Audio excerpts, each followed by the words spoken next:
proyectando o no? No, no se ve. Ahí sí. ¿Ahí sí? No, Sí. porque recién como que la computadora, no sé, se colgó. Bueno. Pero bueno, vamos a intentar a ver si... Bueno. A ver ahí. ¿Ahí ustedes ya están viendo? Sí, profe. Sí, profe. Bien. Bueno, vieron que nosotros hicimos un cierre de lo que fue la unidad número 1, ¿sí? Antes de las vacaciones, y con la clase de hoy, que fue teórica, ya se las publiqué ayer, hoy a la madrugada, damos por concluido, digamos, la unidad 2, ¿sí? Hicimos un recorte de contenidos tratando de priorizar los más importantes, teniendo en cuenta el hecho de que, de los tiempos y de la metodología y la modalidad, ¿sí? Pero bueno, si ustedes van teniendo alguna duda, a mí no me está permitiendo, no sé por qué, está colgada la compu, ver las caritas. Así que ustedes cualquier cosa me avisan, ¿sí? Si algo se deja de ver, no me escuchan o algo, ¿sí? Sí, profe. Dale, buenísimo. Bien, entonces, retomando lo que habíamos visto al principio, habíamos visto que las ciencias de la educación eran varias, pero nosotros nos íbamos a focalizar en pedagogía y didáctica. De pedagogía habíamos apuntado a que se ocupaba de estudiar el hecho educativo complejo en su totalidad y que la didáctica apuntaba a lo que era la enseñanza, ¿sí? Y mientras... Camila, por favor, no dices así. Y mientras vimos, espera Camila, y mientras vimos que la pedagogía se ocupaba de varios conceptos, ¿sí? Que habíamos trabajado en el primer cuatrimestre, habíamos visto que había dos paradigmas, ¿sí? Claves en lo que era la pedagogía. Uno era el técnico y otro el científico. Y el técnico apuntaba a algo más bien estereotipado, ¿sí? De estímulo-respuesta, ¿no? De planificación igual resultado, es decir, yo enseño y si el resto no aprende, es problema del resto, ¿no es cierto? En cambio, el científico apuntaba más a una construcción de saberes, basta Camila, a la posibilidad, despacito, a la posibilidad de repensar, ¿sí? La enseñanza, y vamos a ver el correlato, ¿sí? Con la didáctica, y cómo habíamos visto la vez anterior que existía didáctica general, didácticas específicas, y en la clase, hace 2 clases atrás, vimos que también había paradigmas desde la didáctica, que vamos a ver que tienen también como una semejanza con los paradigmas de la pedagogía. Sin gritar conmigo. En el caso de la didáctica se llaman paradigmas de la enseñanza como actividad técnica y el otro enseñanza como actividad artística política. Mientras uno apunta a una realidad, ¿sí?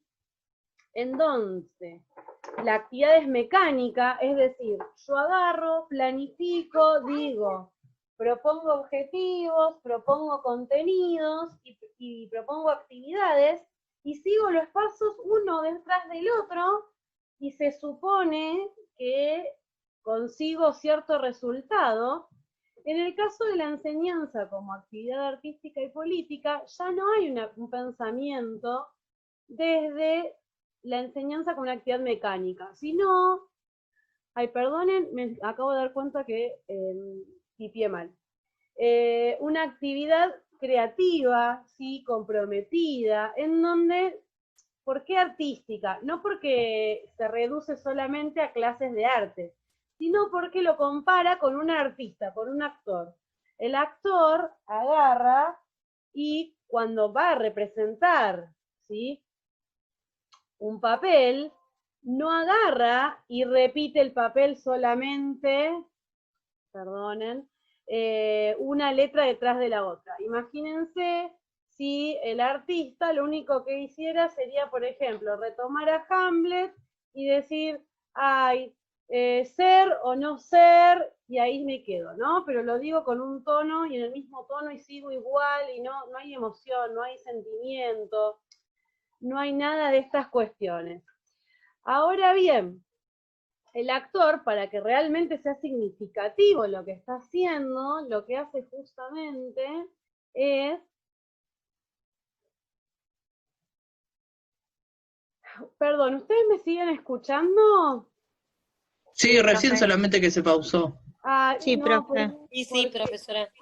sí, no ven, ven la pantalla, pero ven cualquier cosa, porque no está recolgada la computadora. Disculpen, no sé qué le pasó a mi computadora hoy. Bueno, entonces lo que les decía es que... ¿Qué pasa, Cami? Lo que les decía era que... Basta, Cami. Camila. Ahora llega, papá. Agarra la mariposa, por favor. Es que un actor, obviamente, genera entusiasmo, genera emoción, ¿no? Cuando transmite una frase, ¿no?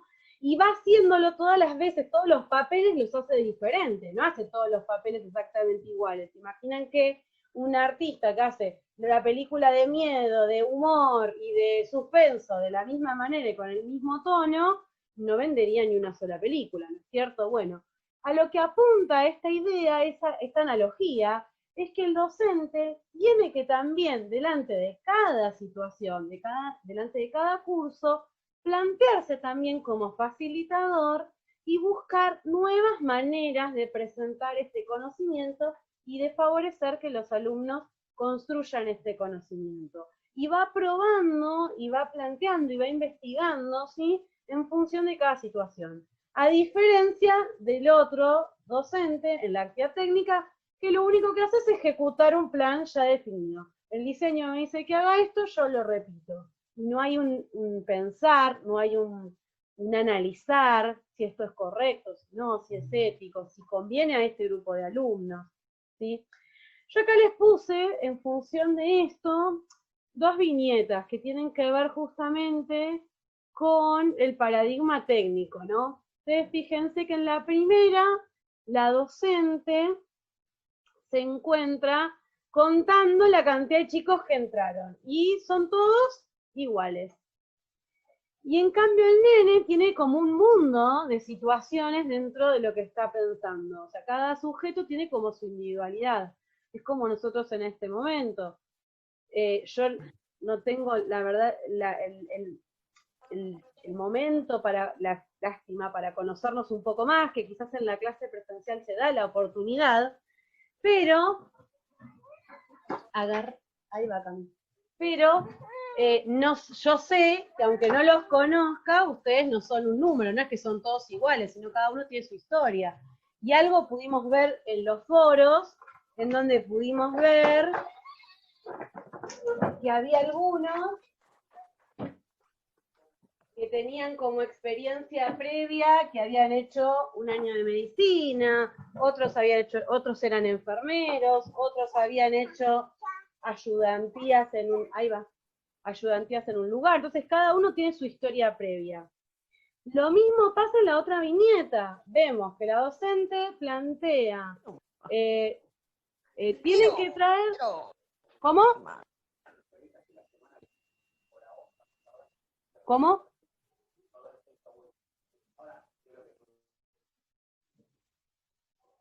Deben tener micrófono abierto, profe.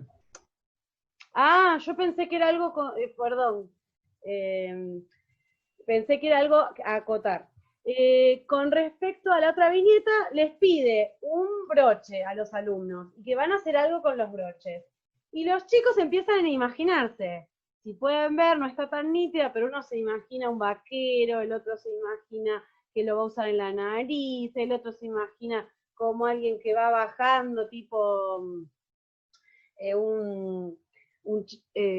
alguien que va bajando desde un helicóptero, o sea, cada uno se imagina algo diferente para hacer con los broches, otra en el pelo, y la maestra les propone, o el docente les propone, y todos salen haciendo exactamente lo mismo, ¿no? Que era un lapicero. Ahora, fíjense qué triste que esta propuesta de enseñanza podría haber sido mucho más rica. Estas son propuestas de enseñanza bien desde una mentalidad técnica. Pero ¿cómo serían o cómo ustedes lo verían o lo propondrían desde una mirada científica, artística política? ¿Qué les parece? ¿Qué le podríamos modificar o qué le podríamos proponer a diferencia de esto? ¿El O del sea, lapicero?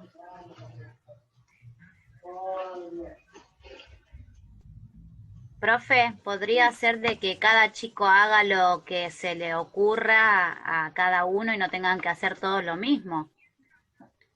Por Que hagan ejemplo, arte cada uno de ellos. bien, la pregunta que nos hacemos sería, ¿para qué, o sea, qué contenido quería trabajar la docente para proponer un lapicero, ¿no? ¿Qué es lo que quiere lograr con eso? ¿No se podía lograr también dándole esa posibilidad a los alumnos de que hagan otra cosa, como propone la compañera? Entonces, si la propuesta era que exploren las posibilidades diversas de construcción de los broches, claramente era mucho más rico esto de que construyan algo con los broches y dándole la posibilidad a que cada uno construya algo diferente.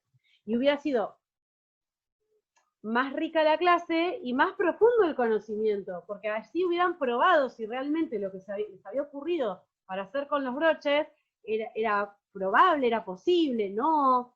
Ahora, con esta propuesta de que, todos hacemos un lapicero, me quedo solamente en la repetición y hago solo una cosa, ¿sí? Entonces me pierdo justamente esta repregunta, esto de ver, es así, no. Entonces, por Profe, eso, sí.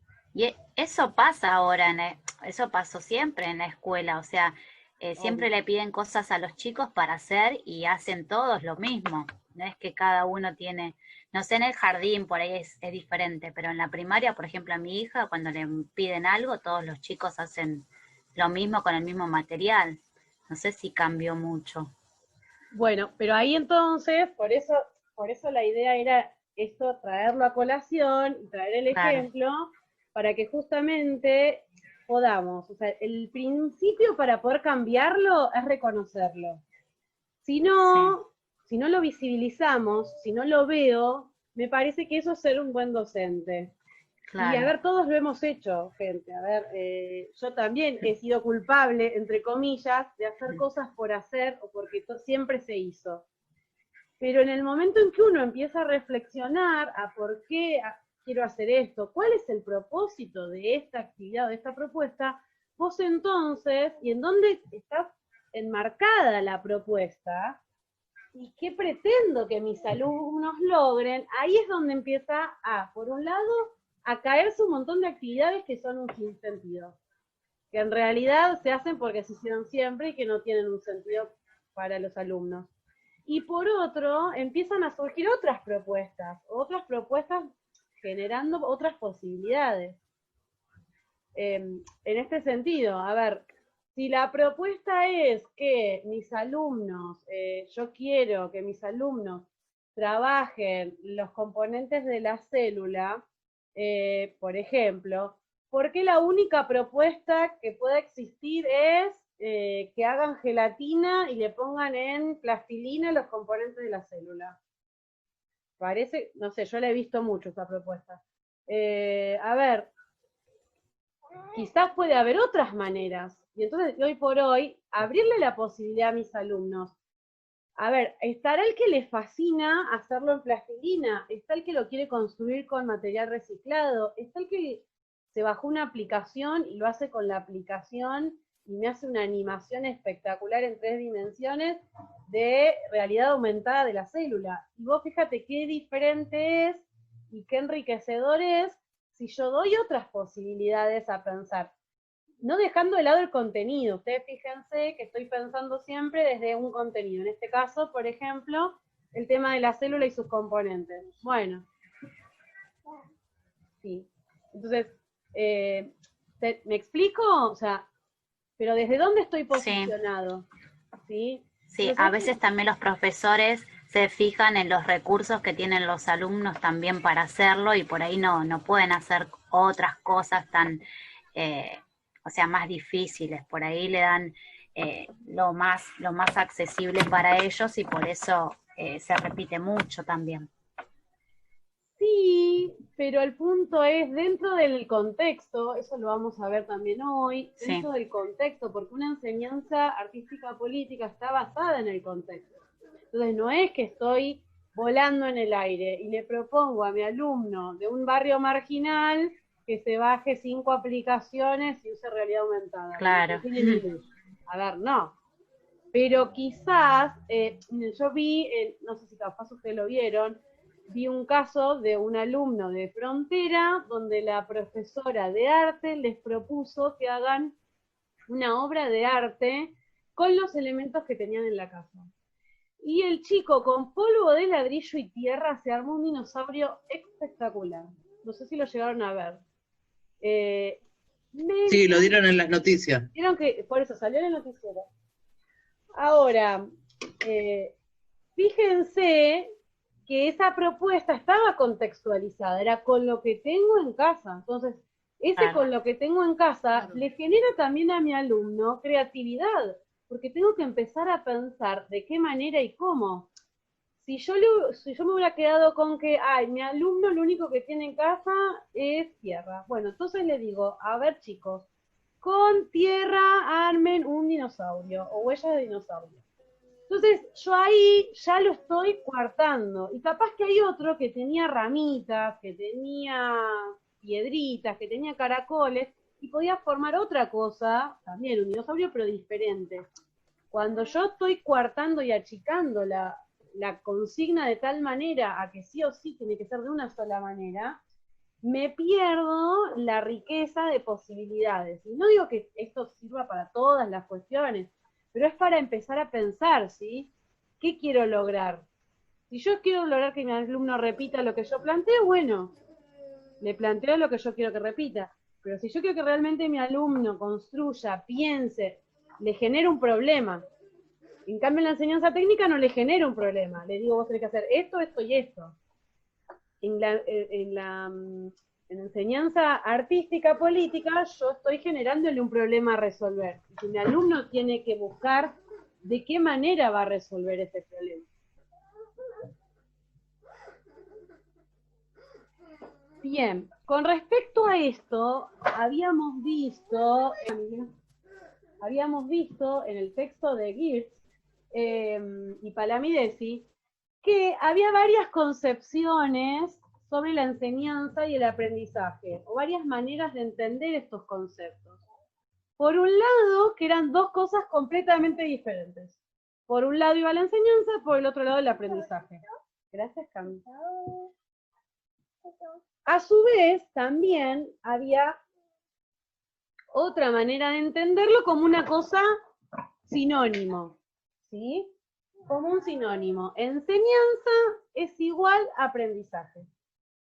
Y van a encontrarlo, y tienen que estar muy alertas, porque en textos muchas veces encontramos en la bibliografía el concepto de enseñanza-aprendizaje. Y en realidad esto da a entender, ¿sí?, que enseñanza es igual a aprendizaje. Y entonces significa que porque yo estoy hablando, ustedes aprendieron. Y esto no es verdad, ¿verdad? No significa tampoco que todos aprendieron lo mismo, ¿sí? O de la misma manera. Entonces, la idea es poder entender que la enseñanza y el aprendizaje son dos procesos complementarios y que se interrelacionan. Entonces, el docente enseña, sí. ¿Hay posibilidad de que aprenda el alumno? También, porque si no, no enseñaríamos. O sea, hay posibilidad de que mi alumno aprenda. Ahora, puede suceder que mi alumno aprenda lo que yo pretendo que enseñe, lo que yo pretendo que aprenda, de la misma manera que pretendo que aprenda, o puede que lo aprenda diferente, o puede que aprenda otra cosa que yo no pretendía que aprenda. Esto puede parecer un trabalenguas, pero tiene que ver con el hecho de que con el hecho, gracias Cami, con el hecho de que me encuentro en una situación en donde tengo del otro lado un sujeto con sus características, con su historia previa y entiende desde ese lugar, ¿sí? Por eso no entiende necesariamente todos de la misma manera y al mismo tiempo. ¿Sí? ¿Me siguen hasta acá? Sí, profe. Sí, profe. Sí, profe. Bien. Les hago una consulta. ¿A ustedes les aparece cuánto tiempo queda? No. Sí, 6 minutos y 17 segundos. Gracias. Bueno, cuando cortamos volvemos a entrar en el mismo link, ¿saben? Yo ya lo probé en otra clase y funciona. Así que vuelvo a unirme a la misma clase y se habilita la misma clase de vuelta. Bueno, lo único que se tienen que admitir de vuelta, pero bueno, engorroso, pero bueno, es lo que hay. A mí te vas a caer. Bien. Otra cuestión que habíamos visto en esa clase es el hecho de que no solo existe un docente, un alumno y un contenido.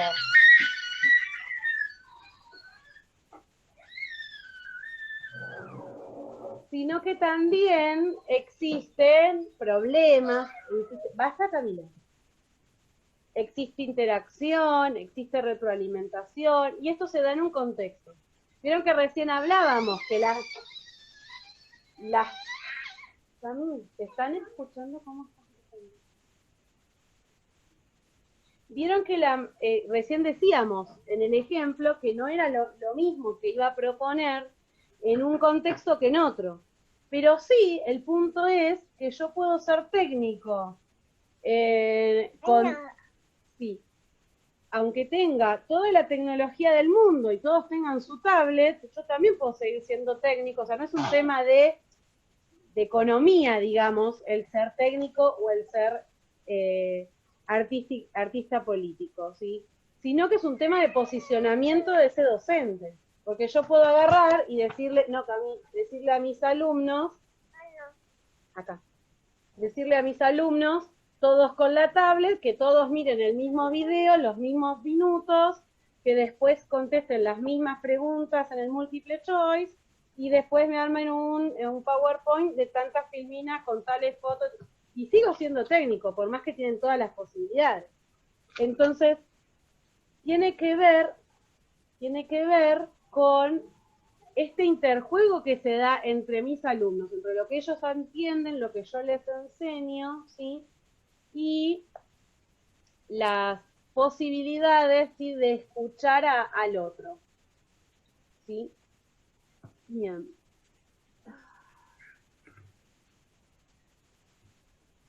Profe, Sí. porque como yo tenía que hacer las viñetas también y había que hacer un ejemplo técnico y el otro, Sí. No sé si entendí bien. En el técnico, digamos, como que los chicos no participan, sino que el maestro o el profesor explica y le da, por ejemplo, esto es siempre lo mismo, explica, da preguntas, ellos resuelven y siempre es sistemático, así. Y en el otro es como que es más participativo, se hace de diferentes formas, en diferente contexto. ¿Está bien así? Sí. Puede ser que haya participación en el técnico, pero es una participación condicionada y es como cuando yo les digo, a ver, 2 por 2, ¿cuánto es? Claro. ¿Sí? 3 por 2, entonces es siempre...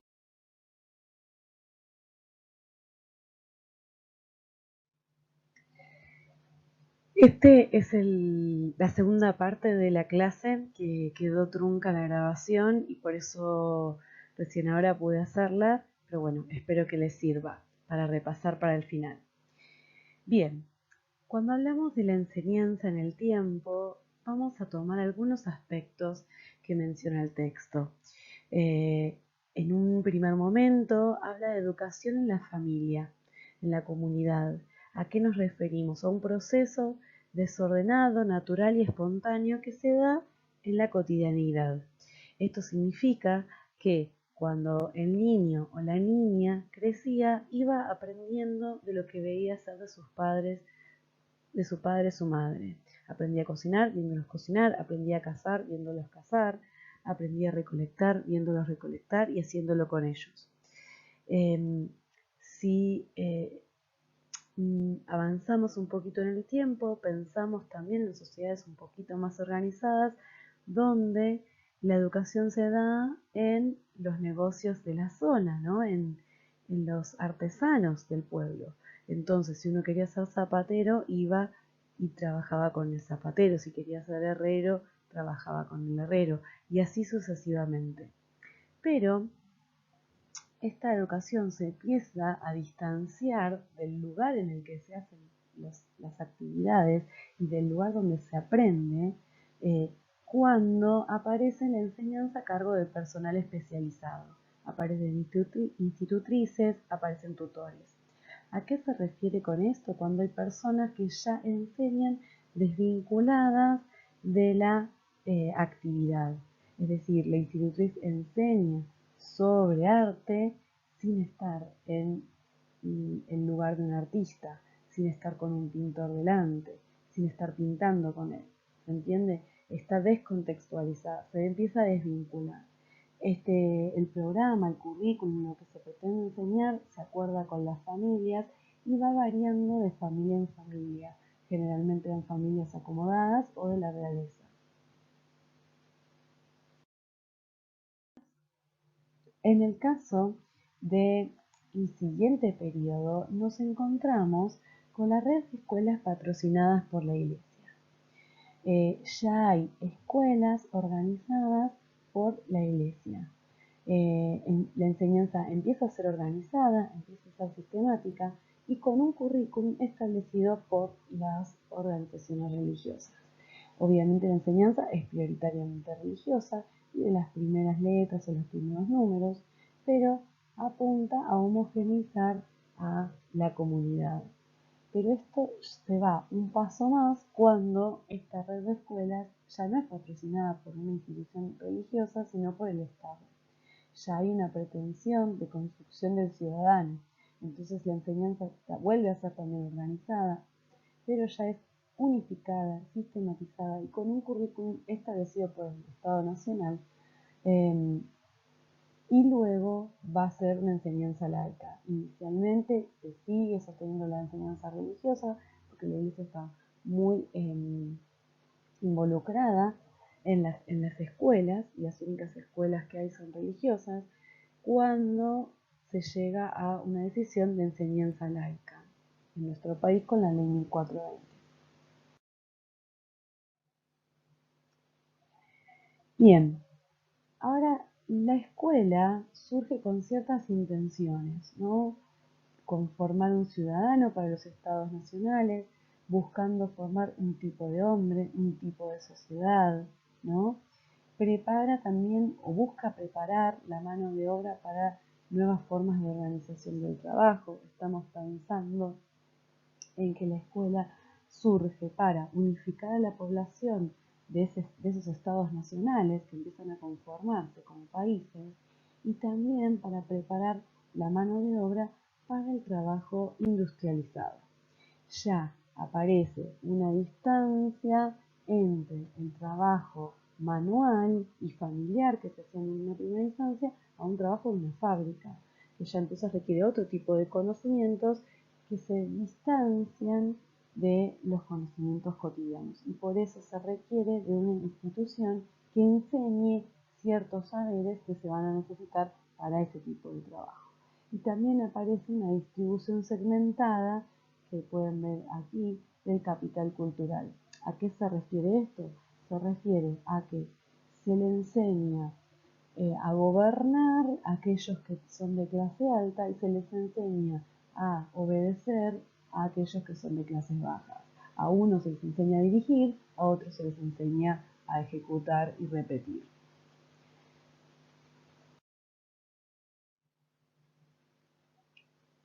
Bien, aquí nos encontramos, ¿sí?, con que la escuela va a tener ciertas características.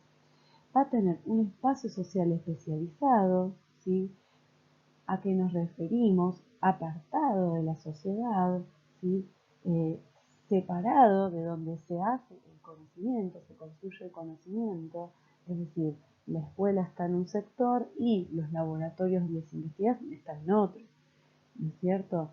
Ustedes ven que es un ámbito artificial y descontextualizado. ¿Por qué? Porque está fuera de ese espacio donde surge el conocimiento. Allí yo les pongo una imagen de unos investigadores en medio del océano y la escuela está en otro contexto, justamente artificial, donde se vuelve a los saberes que se han creado, pero que no es en el lugar y el momento en que se crea. A su vez, segmenta el tiempo. Y acá yo les pongo un horario de clase. Organiza el tiempo en clases, organiza el tiempo en años, en ciclos, en módulos. Todo el tiempo está organizado y dividido. Y a su vez, se delimita también los roles. Hay un rol de docente y un rol de alumno. Y estos roles son asimétricos. ¿Qué significa asimétricos? Que son diferentes y que hay uno que tiene mayor poder que el otro. Por más que tengamos muy buena relación entre docentes y alumnos, siempre hay ciertas cuestiones que son inherentes a un rol o inherentes al otro. Por ejemplo, el hecho de que la evaluación sea del docente y el que pueda verificar y la acreditación sea el docente, tiene que ver con esta simetría y con esta diferencia de poder.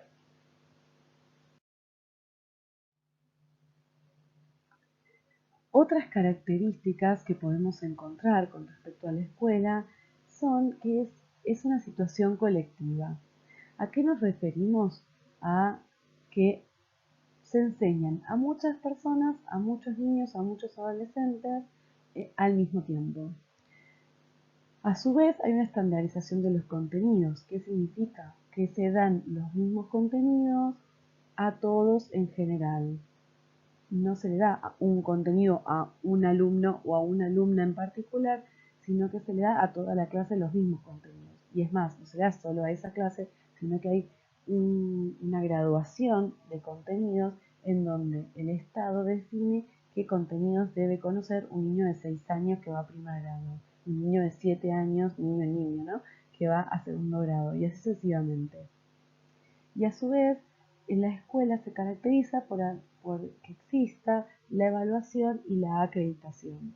Esto implica que certifica la posesión de saberes, que da una documentación que garantiza el aprendizaje que se ha obtenido.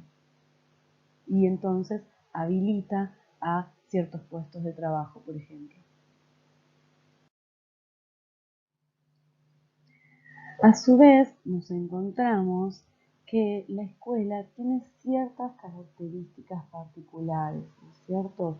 Se da en un contexto social político, tiene un entorno geográfico, un tipo de población, una adaptación docente, una arquitectura, una cultura institucional. Entonces, al margen de las características generales que mencionamos hace un momento, hay ciertas características que son particulares de cada institución y que la hacen única.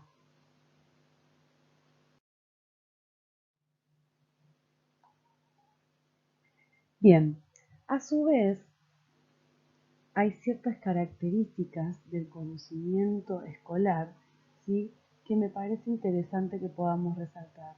Por ejemplo, la enseñanza está orientada al logro de finalidades. ¿Qué significa esto? Que la enseñanza escolar está apuntada a lograr algo. Cuando hablamos de finalidades, estamos pensando en objetivos, en propósitos, ¿no? En lo que se llaman intenciones educativas. Cuando hablamos de propósitos es qué pretendo lograr como docente. Y por el otro lado, cuando hablamos de objetivos, es qué busco que mi alumno logre. Generalmente los propósitos son más generales y podemos mencionar como propiciar un espacio de reflexión crítica de mi alumnado, por ejemplo, y los objetivos son más concretos. Por ejemplo, que mi alumno comprenda la didáctica y su justificación, ¿es cierto? A su vez, entendemos que esta enseñanza escolarizada es una opción orientada a otros. Se genera un dispositivo didáctico, se construye una estrategia, ¿sí? Es decir, ¿cómo enseño? Tiene que ver con una acción, con cómo voy a enseñar, de qué manera.